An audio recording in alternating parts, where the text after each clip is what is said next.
अगर आप Rajasthan public service commission की आरएएस परीक्षा यानी राजस्थान एडमिनिस्ट्रेटिव सर्विसेज और अन्य प्रतियोगी परीक्षाओं की तैयारी कर रहे हैं तो उस सभी में करंट अफेयर्स का खासा महत्व है।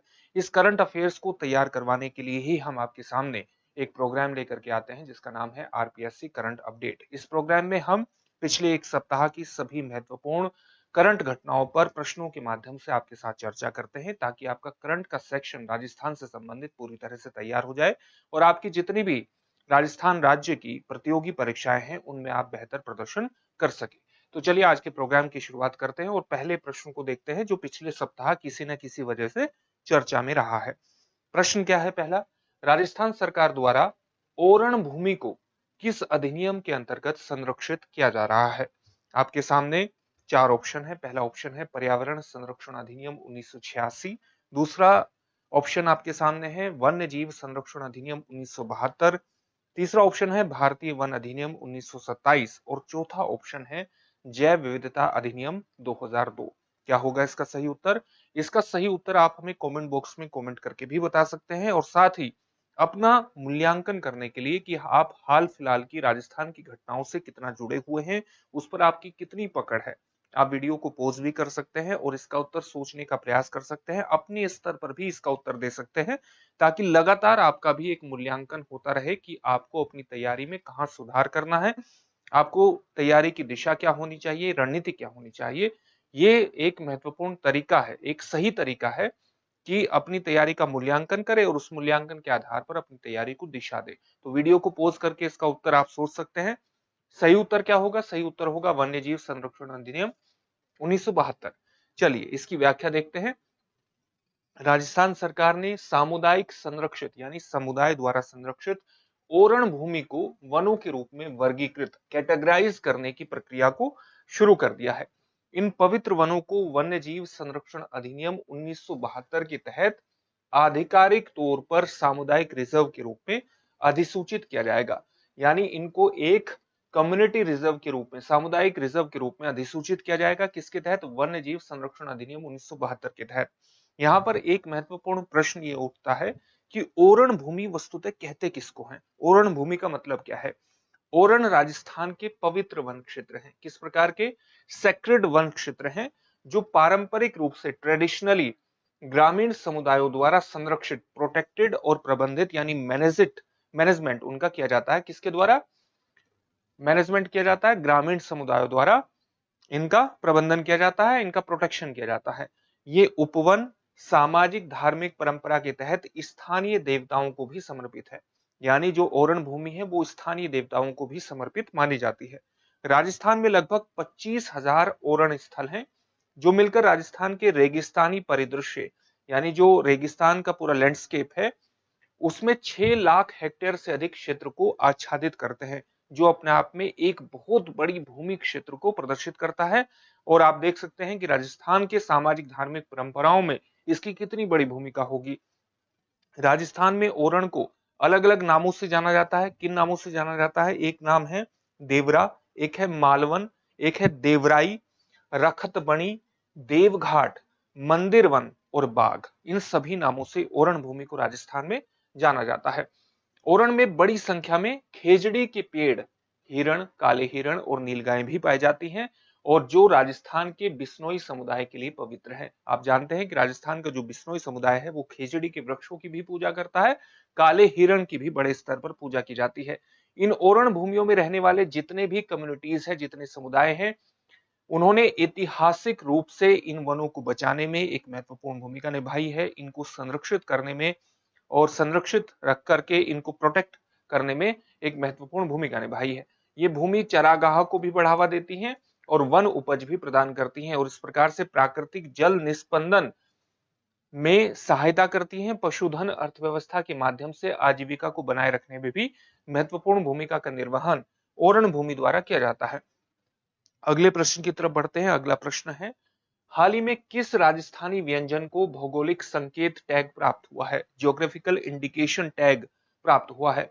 चार ऑप्शन है दाल बाटी चूरमा, गट्टे की सब्जी, मिर्ची बड़ा या केर सांगरी। इसका सही उत्तर क्या होगा? इसका सही उत्तर होगा ऑप्शन डी यानी केर सांगरी।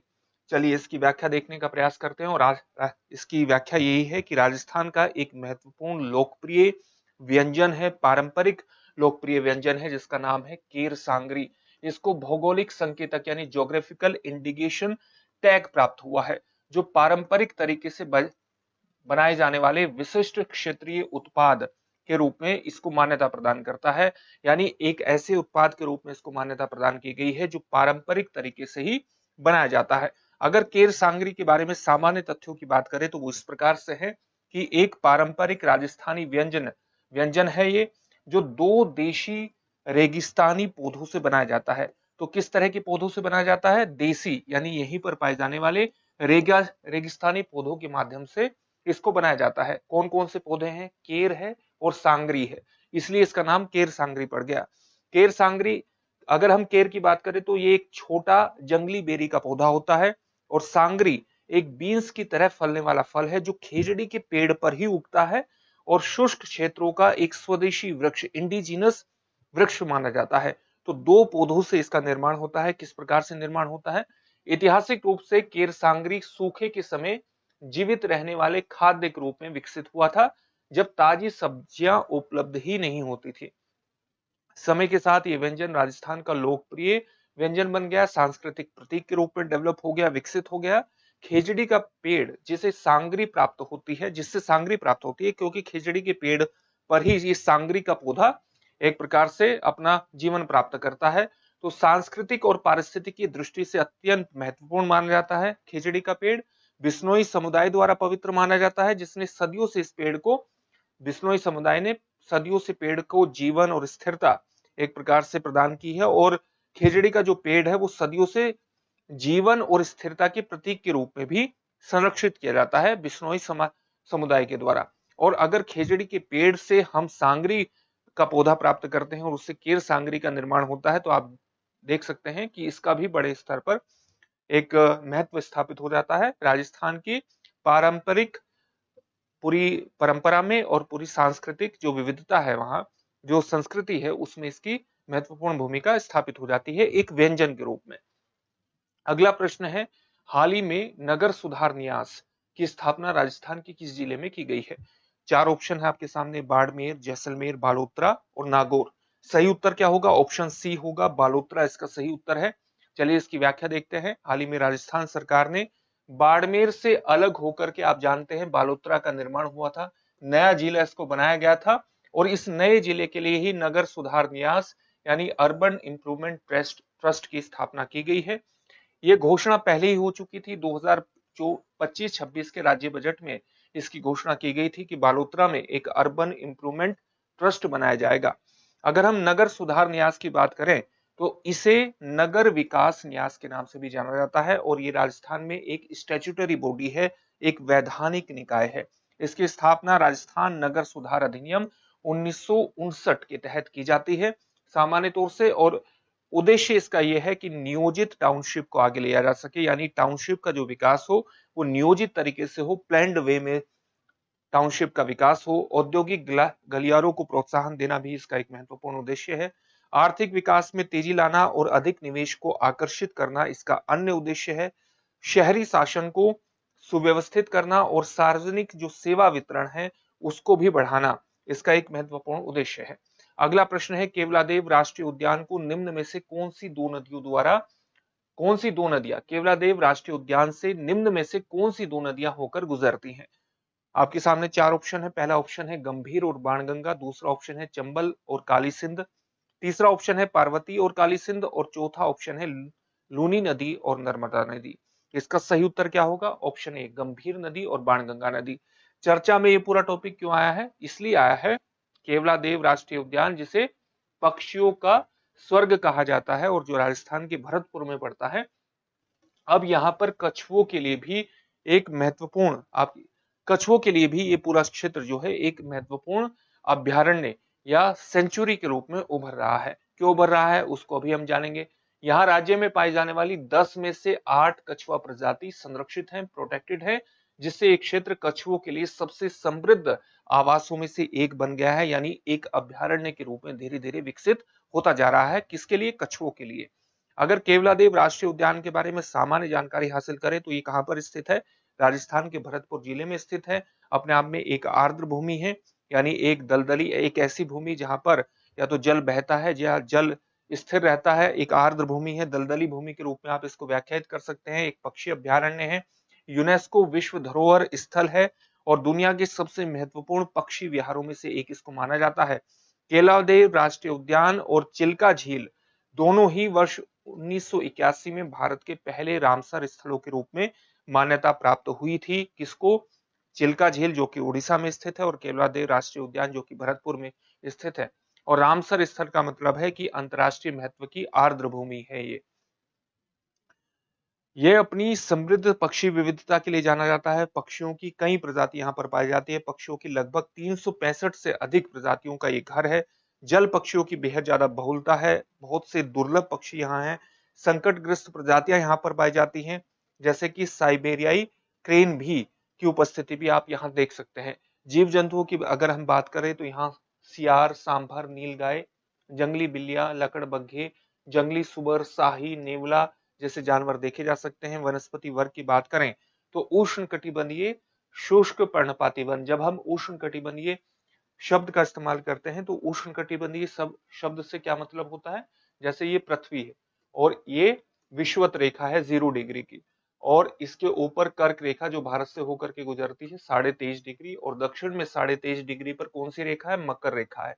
तो कर्क रेखा और मकर रेखा के बीच का जो एक क्षेत्र है, इसको हम उष्ण कटिबंधीय क्षेत्र, ट्रॉपिकल जोन के रूप में व्याख्यायित करते हैं। ये उष्ण कटिबंधीय क्षेत्र है। तो यहाँ पर अगर ऐसे वन जो कि अपनी पत्तियां गिराते हैं अलग अलग मौसम में, तो उनको पर्णपाती वन कहते हैं। शुष्क का मतलब हुआ ड्राई, तो उष्ण कटिबंधीय क्षेत्र में ऐसे वन जो कि अपनी सीजन में पत्तियां गिराते हैं और ड्राई हैं, ड्राई किस्म के हैं, ऐसे वनों को हम उष्ण कटिबंधीय शुष्क पर्णपाती वन के रूप में परिभाषित करते हैं। जो शुष्क घास के मैदान के साथ मिश्रित बबूल नीलोटिका प्रभुत्व वाले क्षेत्र है। यहाँ पर ये भी वृक्ष पाए जाते हैं, बबूल नीलोटिका। नदियों के अगर बारे में बात करें तो यहाँ दो प्रमुख नदियां भरतपुर में स्थित केवलादेव राष्ट्रीय उद्यान से बहती, पक्षी अभ्यारण्य से बहती हैं, गंभीर और बाणगंगा। यही प्रश्न आपसे पूछा गया था। कछुओं के लिए भी यहाँ आदर्श परिस्थितियों का निर्माण लगभग हो चुका है। उद्यान के भीतर जल निकाय हैं, वन आवरण है, भूमि का अनूठा मिश्रण है जो कि कछुओं के लिए पारिस्थितिकी तंत्र का निर्माण करता है। गहरे तालाब हैं, दलदली क्षेत्र और वन घनी वनस्पति कछुओं के आवास बनाने, भोजन की तलाश और प्रजनन के लिए बेहतर परिस्थितियों का निर्माण करने में सक्षम है, और इसलिए ये क्षेत्र धीरे धीरे कछुओं के लिए भी महत्वपूर्ण अभ्यारण्य के रूप में विकसित होता जा रहा है और इसी कारण से चर्चा में भी है। अगले प्रश्न की तरफ बढ़ते हैं और अगला प्रश्न है, अजमेर स्थित आना सागर झील का निर्माण किसने करवाया था? पहला ऑप्शन है पृथ्वीराज चौहान, दूसरा ऑप्शन है जहांगीर, तीसरा ऑप्शन है शाहजहां और चौथा ऑप्शन है अरुणाराज या आणाजी चौहान। सही उत्तर क्या है? सही उत्तर है आणाजी चौहान।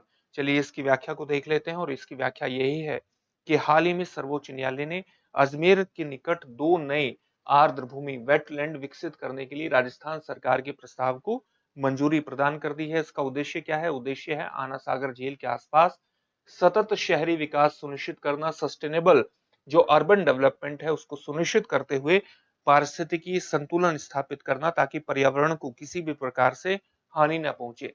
अगर हम आना सागर झील की बात करें तो ये अपने आप में एक कृत्रिम झील है, आर्टिफिशियल झील है, और इसका निर्माण पृथ्वीराज चौहान के पिता अरुणोराज या आणाजी चौहान ने 12वीं शताब्दी के मध्य में करवाया था, यानी 1135 से लेकर के 1150 ईस्वी के बीच इसका निर्माण करवाया था। आणाजी द्वारा निर्मित कराए जाने के कारण ही इस झील का नाम आणा सागर या आना सागर पड़ा था। आना सागर झील का विस्तार लगभग 13 किलोमीटर की परिधि में फैला हुआ है। बाद में मुगल शासक जहांगीर ने इस झील के प्रांगण में, इस झील के आंगन में दौलत बाग का निर्माण करवाया, जिसे सुभाष उद्यान के नाम से भी जाना जाता है। शाहजहां ने 1637 ईस्वी में इसके आसपास संगमरमर की एक बारादरी पेवेलियन का निर्माण करवाया, जो झील की सुंदरता को और ज्यादा बढ़ा देता है। अगला प्रश्न है, भांड देवरा मंदिर राजस्थान के किस जिले में स्थित है? चार ऑप्शन है, बूंदी, कोटा, बारा या चित्तौड़गढ़। तो इसकी अवस्थिति कहां पर है? भांड देवरा मंदिर की बारा जिले में है। चलिए इसके बारे में भी जानने का प्रयास करते हैं। भारतीय पुरातत्व सर्वेक्षण archaeological survey of India Rajasthan के 12 जिले में स्थित 10वीं शताब्दी के भांड देवरा मंदिर का जीर्णोद्धार करने जा रहा है, जिसे अक्सर राज्य का मिनी खजुराहो के नाम से भी जानते हैं। मिनी खजुराहो के नाम से भी इसको जाना जाता है। तो कई इंफॉर्मेशन हमें यहाँ पर प्राप्त हो जाती है। एक इंफॉर्मेशन ये प्राप्त हो जाती है कि भांड देवरा मंदिर 12 जिले में स्थित है और कब का है, कब इसका निर्माण हुआ था, 10वीं शताब्दी में इसका निर्माण हुआ था। और ये भी पता चल जाता है कि इसको मिनी खजुराहो के नाम से भी जाना जाता है। आप जानते हैं कि खजुराहो के मंदिर विशेष रूप से विख्यात हैं, पूरी दुनिया में विख्यात हैं। और खजुराहो के मंदिर कहां पर स्थित है? मध्य प्रदेश में खजुराहो के मंदिर स्थित हैं। अगर हम 12 जिले में स्थित इस भांड देवरा मंदिर की स्थापत्य शैली के बारे में बात करें तो वो स्थापत्य शैली है नागर स्थापत्य शैली। नागर स्थापत्य शैली में बना है। और नागर स्थापत्य शैली में जो मंदिर थे वो किस प्रकार से बनते थे? वो इस प्रकार से बनते थे कि मान लिया ये मंदिर का गर्भगृह है, गर्भगृह जहां पर मंदिर के मुख्य देवता की मूर्ति स्थापित है, पूजा होती है। और इस गर्भगृह के ऊपर इस प्रकार की संरचना का निर्माण होना, आप जानते हैं इस प्रकार की संरचना का निर्माण होना, इसी को हम क्या कहते हैं? इसी को हम कहते हैं इस प्रकार का शिखर का निर्माण होना, इसको हम नागर शैली के नाम से जानते हैं। अगर इसके विपरीत आप द्रविड़ शैली की बात करें कि तो उसमें शिखर कैसे बनते थे? ऐसे बनते थे। ऐसे शिखरों का निर्माण इस प्रकार से द्रविड़ शैली में आगे बढ़ता था, इस प्रकार से आगे बढ़ता था। तो ये अंतर था। और जो वेसर शैली है जो लगभग मध्य भारत में प्रचलित थी, जो कि इन दोनों शैलियों का मिश्रण थी, वेसर शैली के नाम से इसको जानते हैं। तो नागर शैली में ये मंदिर निर्मित है। खजुराहो के मंदिरों से इसकी जो समानता है वो अद्भुत स्तर पर मानी जाती है और इसी कारण से इसे राजस्थान का छोटा खजुराहो के नाम से भी जाना जाता है। ये मंदिर मूलतः नागवंशी राजा मलय वर्मा द्वारा विजय स्मारक के रूप में बनवाया गया था। किसके द्वारा? मूलतः नागवंशी राजा मलय वर्मा के द्वारा बनाया गया था। 1162 ईस्वी में इसे पुनः संरक्षण प्राप्त हुआ जब मेड़ा डायनेस्टी, मेड़ा वंश के राजा तृष्णा वर्मा ने इसके जीर्णोद्धार का कार्य प्रारंभ किया। अब आपके लिए एक अभ्यास प्रश्न है जिसका उत्तर आपको कमेंट बॉक्स में कमेंट करके देना है। और अभ्यास प्रश्न है, सज्जनगढ़ मृगवन राजस्थान के किस जिले में अवस्थित है? 4 ऑप्शन है आपके सामने, उदयपुर, राजसमंद, भीलवाड़ा या पाली। इस प्रश्न का उत्तर आप हमें कमेंट बॉक्स में कमेंट करके जरूर दीजिएगा। फिर से एक नए सेशन में आपसे मुलाकात होगी। धन्यवाद।